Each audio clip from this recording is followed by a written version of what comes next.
this. And thank all of you for coming. This will be actually we'll have one more forum we'll share in, but that'll be off-site. I think that'll be it for the summer. So summer is upon us, isn't it? Yeah. So we're going to shift gears a little bit. Did Mama teach you if you have nothing nice to say, say nothing? What's that? Did Mama teach you if you have nothing nice to say? Say nothing, yes. Says the woman from Syracuse. Yes, she told me that. So, anyway, welcome to Emmanuel. I'm Ken Gill, I'm the senior minister here, and I was very pleased and proud that it was a year or two ago Emmanuel voted to become an open and inviting congregation.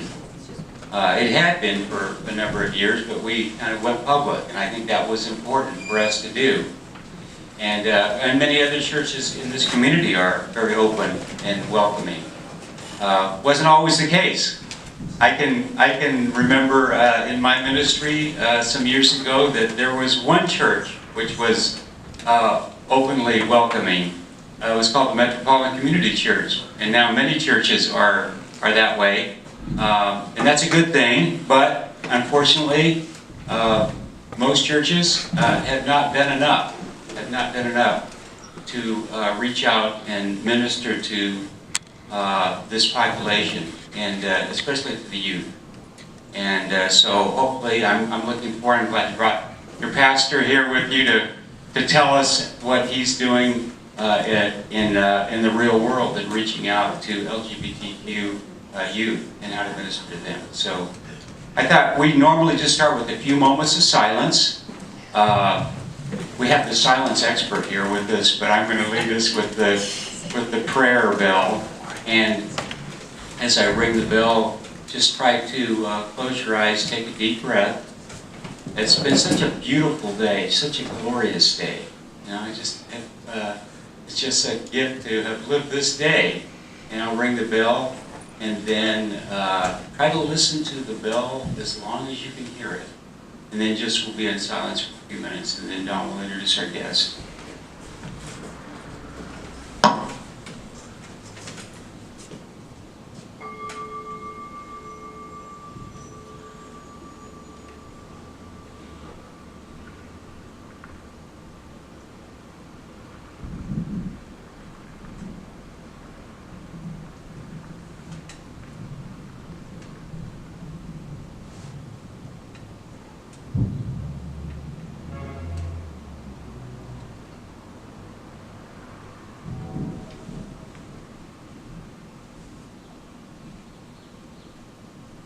Thank you.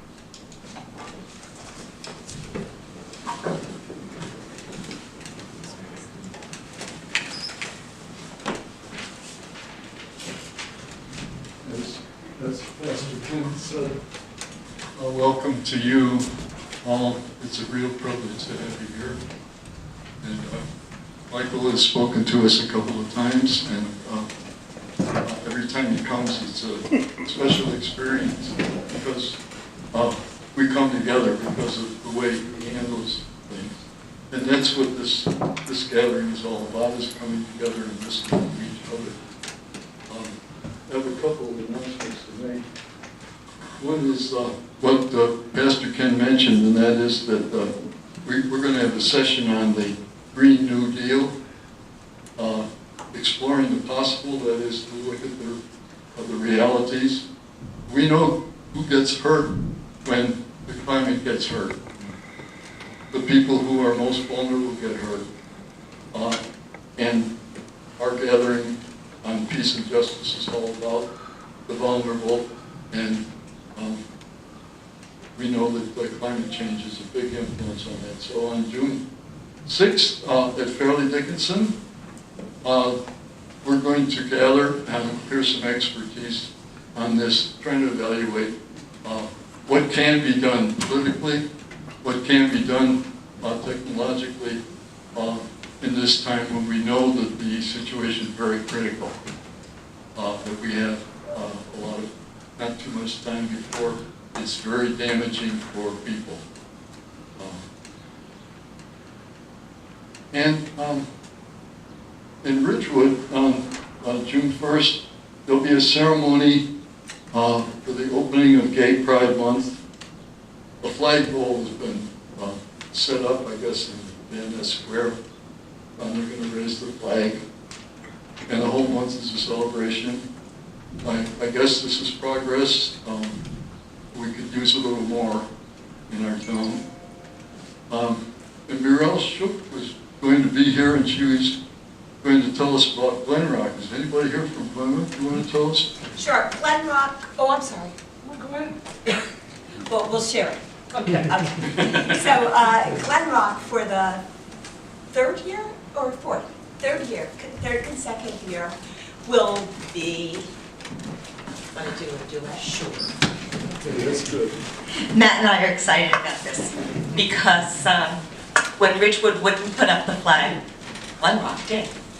So for 3 years, Glen Rock has been putting up the flag. This year, for the first time, Glen Rock is saying, wait, it's only you. So Glen Rock will be putting up 3 flags. One will fly at Municipal Hall, one will fly where Glen Rock has traditionally flown their flag at the park, and a third one will fly at the high school. But this year, in addition to the flag, and traditional flag raisings happen at noon, so this one will happen at noon. But Matt's going to tell you about the special part of the day.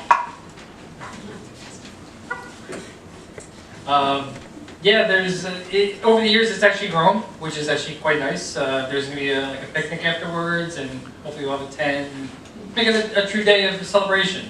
And it's nice that it goes this way, because sometimes it happens once and that's it, it kind of fizzles out. But this seems to be slowly growing, which is a nice. I like the trajectory of it, you know, because sometimes it gets too big, you know, there's a lot of pushbacks and clawbacks. But this seems to be going in a way, at a pace that where people are developing a palate for it, and you're seeing that the sky doesn't fall, and people like it, and we're normalized that way. So it's good. I'm also a Glen Rock police officer. We're also inviting members from the NYPD to come this year. This year is a particularly large year for LGBTQIA+, because it's International Pride for New York City, which I'm going to be representing our agency by marching down Fifth Avenue in uniform this year. And if you told me 18 years ago when I became a police officer that I was going to be doing that, I would say there's not a chance. So for me to be headlining this and then coming to Glen Rock is really full circle. So,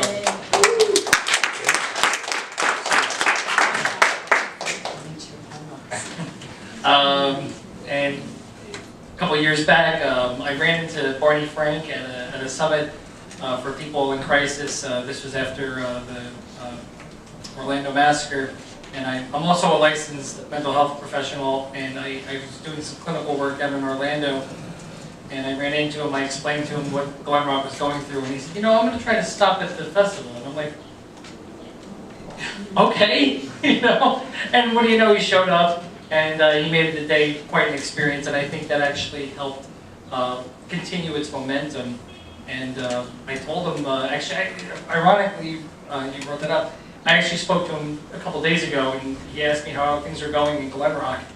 And I said, it's going okay, you know, not really much is happening. I mean, we're doing the festival. He goes, so nothing's happened that, you know, is marketable, that you could say that, you know, there's been like major issues. I'm like, no. He goes, that's the best news I could have ever heard. I'm like, really? He goes, yeah, because that means it's starting to slowly get normalized. And people are starting to say, like, wow, the sky didn't fall after all.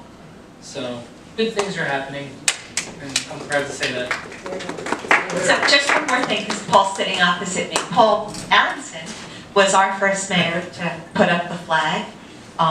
Sad part is that flag, we understand, has been stolen. So not sure what's happening, or what, we haven't put up a flag since we did banner last year. But someone, I'm sure, will be donating a flag. And I'd like to say it's progress, but we don't have permission to fly the flag on the existing flagpole. So a separate flagpole, separate but equal, too early to tell.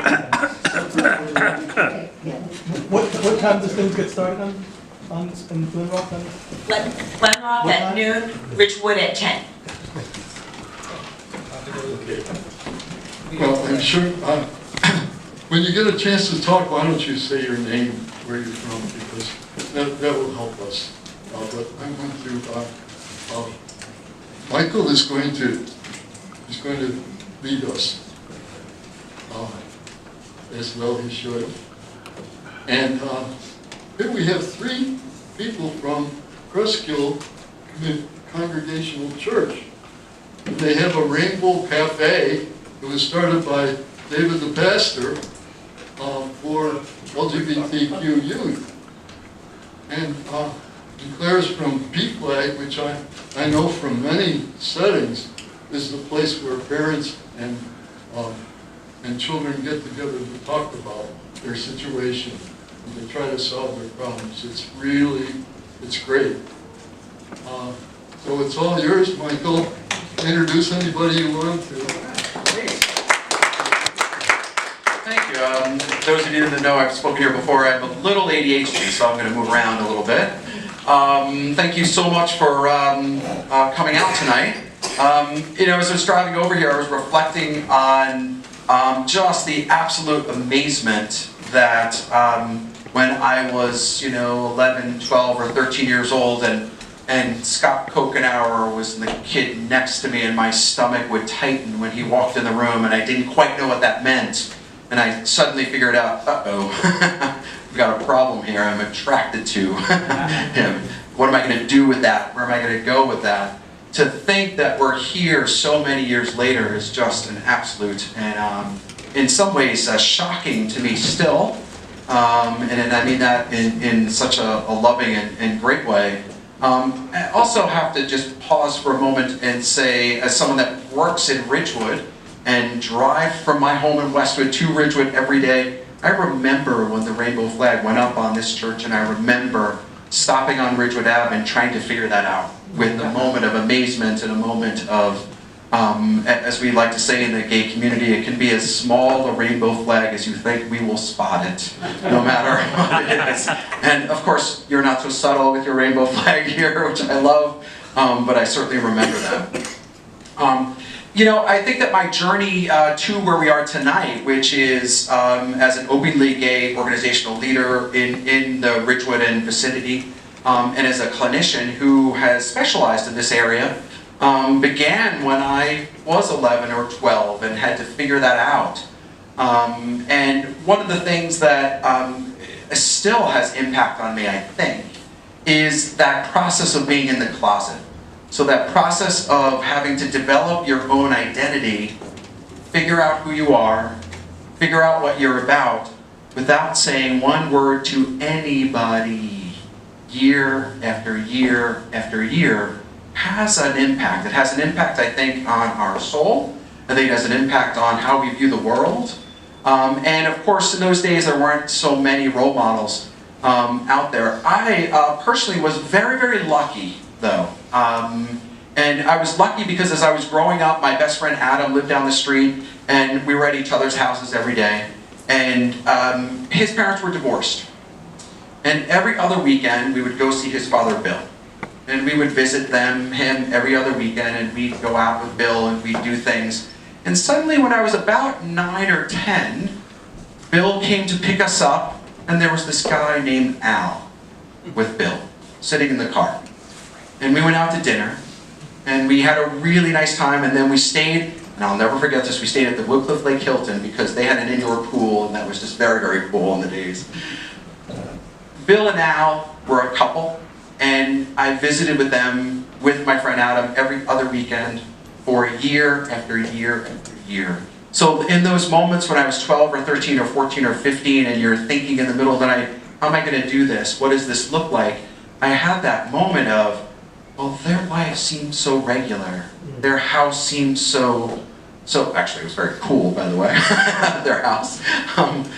They seemed to be loving and supportive of each other, and I remember sort of connecting those dots. And I was so lucky just recently, I got to see Bill at another family member's funeral, and we went to the repast, and I had to pull him aside at the bar and say, I need to share with you the impact that you had on my life when I was 11 or 12 or 13. because arguably having a role model at that age saves a life, without question. That is not an exaggeration to say. Going forward, I went to I went to Fordham University as my undergrad, and I became frustrated with being in the closet. So I became frustrated with my family not knowing and my community not knowing, particularly your family, which is always a big, big deal.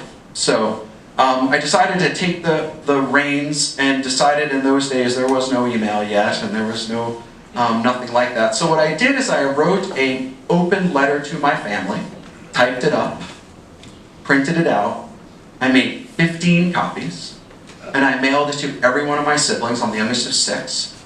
I mailed it to my father, my mother, my aunts, my uncles, all my cousins, all in one day. I can tell you where the mailbox was. It was on the corner of Westwood Ave and Fairview. And I dropped the letters in the mailbox and thought, all right, well, you're going to have a rough few days, right? Anxiety-provoking, fear, rejection, not rejection. What does that mean? But I thought that the process of individually coming out one by painful one, over the years was just more than I could manage. So I still have that letter. In fact, it's in my home today in a frame. And I am very, very lucky that I had an unbelievably warm impact from my family. I was well accepted, and I guess I knew that growing up. I knew this kind of what my family's ethics and values were. I later learned that my parents were absolutely aware of who Bill and Al were as a couple way before I was. And that was fine with them, and it was a really interesting kind of experience. Even the last call that I got, 14 calls come in, and then I get invited to go out to eat with my Aunt Rita, arguably the matriarch of the family. Catholic Mass every single morning. The largest Virgin Mary statues have ever seen in her living room with spotlights on them at night. She invites me out to dinner, and we go where everyone's Italian Aunt Rita goes. We go to Luigi's Italian restaurant in Ridgefield, New Jersey. We go through an entire chicken parmesan meal. Not a word is said. We get to the dessert. She orders dessert, and I'll never forget cappuccino. And when the cappuccino goes down on the table, she said, "So, I got your letter." And at that point, I thought I was just going to pass right out. I was about to lose my chicken parmesan at that point. She went on to tell me the story very openly and honestly about her own experience of meeting her husband, who was German, i.e. not Italian, who was raised Lutheran, i.e. not Catholic, and in fact was an avowed atheist. And what that experience was like going to my even more Italian grandparents to explain that they were going to get married and that they were going to build a life. And in that moment, I thought, she's engaging with me and connecting with me and actually identifying with me in a way that I never saw her in that way. Never, ever, ever did I think of her in that way. It was a really touching moment. Still means a lot to me, very, very much. And at her funeral, actually her wake, I actually told that story as well, because it's a very meaningful story to me. Fast forward to my professional world, and here we are at West Bergen and doing some wonderful work with some partners. And we realize in the mental health community that the LGBT plus community is really struggling. They continue to struggle. And they continue to struggle with families that may not be as accepting as mine was. They continue to struggle with schools that are not as accepting as some other folks, as arguably everyone, hopefully, in this room is. They struggle in their religious communities, so they struggle with being accepted or not accepted, or closeted or not closeted. It's a very, very big issue. And so we started to see a number of clients coming in our depression and our anxiety disorders program that were struggling with depression and anxiety, but it was secondary to them defining themselves and figuring out who they are and deciding that within a family. And so we launched Rainbow Resources, which is our LGBTQ plus program at West Bergen. I'm very proud of that program. It's a program that's 2 years now in the making. It's one where we have groups going for kids, we have groups going for teenagers and young adults. We have lots of parents in treatment, I'm happy to say, figuring out how to put a family back together. And it's a community and I think my brothers and sisters up here will share, the LGBTQ plus community is a community that's in flux in some ways. The transgender community, which by the way, historically was not particularly accepted by the LGBT community, right? Because we were gay and they were different somehow. It's funny how even marginalized groups can marginalize. And I'm really happy that we've accepted them into our community, but that trans community is a very big part of what we're doing at West Bergen, because it's in some ways a community that really needs our attention. They really need our love and our attention and our clinical work. And so I'm really proud of the work that we're doing there. We have a very impressive advisory board, and 2 of my advisory board members are here.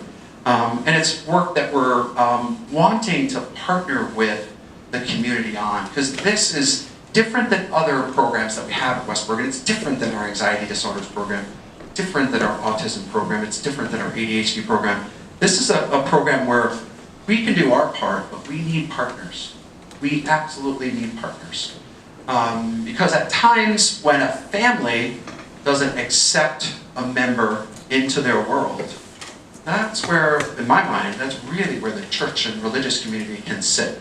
It's where you have, my argument, a life-changing opportunity, I'm going to say obligation, to step up and engage those family members in a way that really is meaningful. I think one of the things that we're so good at in the LGBTQ community is we've learned to redefine what we call family.